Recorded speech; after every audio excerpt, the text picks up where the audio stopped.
the 3rd of August 2024, in the heart of Suffolk, a group of curious souls gathered on a beautiful summer's day. Their mission? To make contact with non-human intelligences. Our objective? To capture and record any anomalies.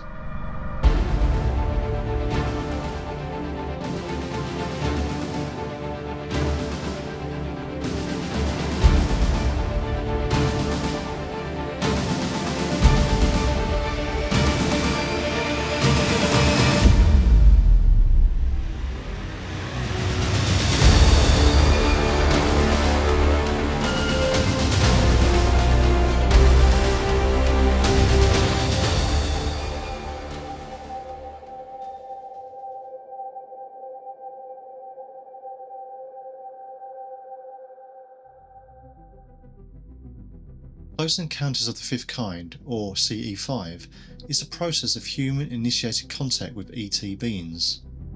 This is achieved by a series of meditation practices known as coherent thought sequencing and the playing of particular tones into the ether.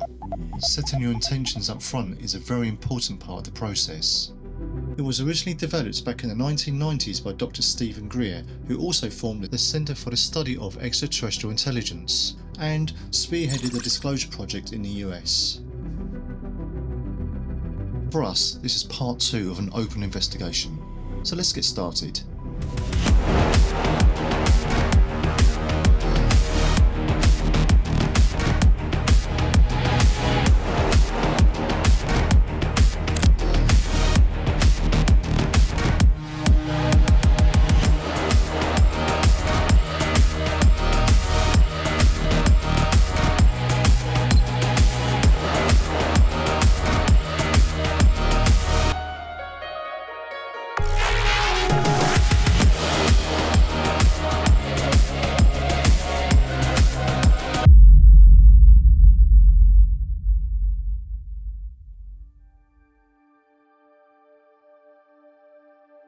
Now, with everyone briefed and settled in, we kick-started the investigation with a Wim Hof breathing exercise. Round number 1. Breathe in, breathe out. Before playing the CE5 crop circle tones.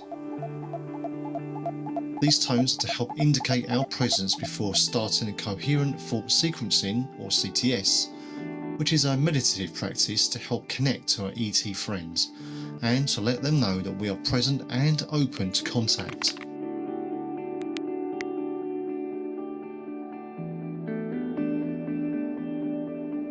Throughout our meditation session and entire day, we employed various tools to document potential evidence and monitor environmental conditions.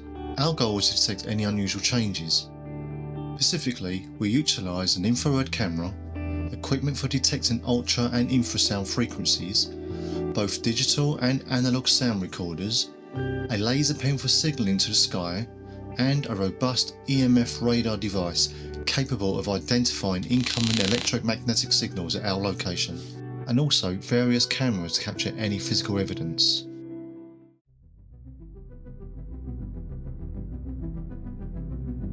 For most of the day, nothing was captured. However, during the crop circle tones and CTS sessions, people did experience odd things happening to them personally. My name is Tomas. I'm actually from Slovakia, originally born. Yes, I actually did experience from the first, that was the breath work we have done. I found out to be halfway through getting the energies charging up.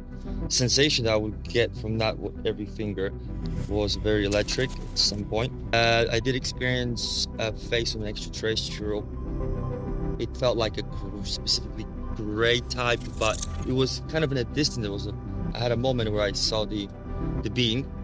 My name is Buster Todd. I'm from just outside Ipswich in Suffolk for about 15 years now, originally from Chelmsford. The main reason for coming was just to meet people who've got similar interests in something that's quite rare to find. But the meditation was amazing, incredibly powerful. I did feel really deeply in some sort of trancey state. I feel like felt like an awareness. I felt like something had noticed us. When we did the meditation, we came out of it. When I was opened my eyes, looked at the ground, I could see vividly a bright symbol on the ground. It's an unusual symbol, not one I know very well or would imagine. And it faded away after about 10 seconds. But it was almost like 4 big bars making almost kind of like a windmill sail type thing in a circle around us. Not really sure what that was. Hi, I'm Steve Moore and I'm from Chelmsford in Essex. During one of the meditations, all of a sudden I could feel everything sort of turning yellow, and then it sort of drifted from yellow into orange, then to sort of red, a bit of blue and a bit of purple, and then all of a sudden I felt like I was almost like floating, sort of travelling slightly upwards, and then I was aware that there was I could see circles sort of drifting around me and sort of disappearing, and then sort of shortly afterwards I saw some sort of flashes of light, and then I saw some sort of symbols, some writing, sort of hieroglyphics, something sort of slightly Arabic, but I couldn't make out what it was at all.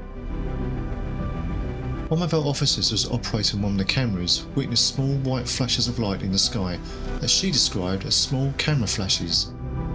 These are common during contact events and have been often referred to as flashbulbs. They were spotted in a westerly direction.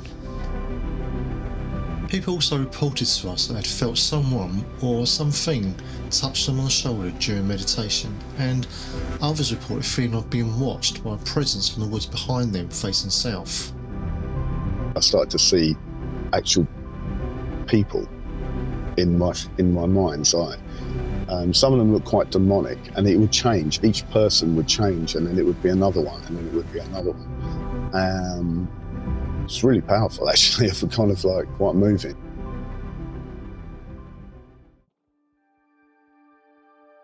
At precisely 16:36 hours, the EMF radar detected a strong signal from the south and went from a steady 0 reading up to a massive 55. Strangely, none of the camera equipment recorded it. However, there are 28 witnesses who can confirm that this happened.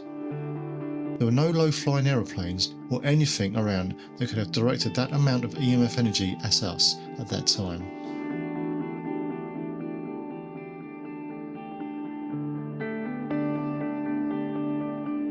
For us, this was part 2 of an open field investigation.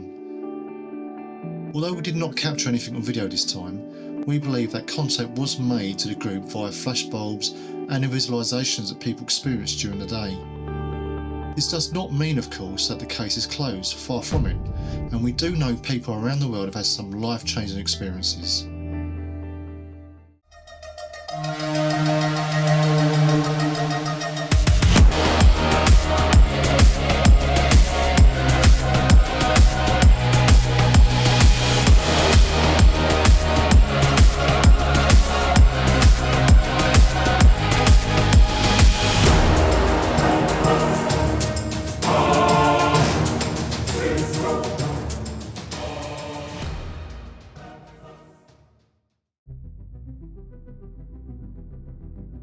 Speaking on behalf of the SEPI Agency, we extend our heartfelt gratitude to everyone who participated and contributed.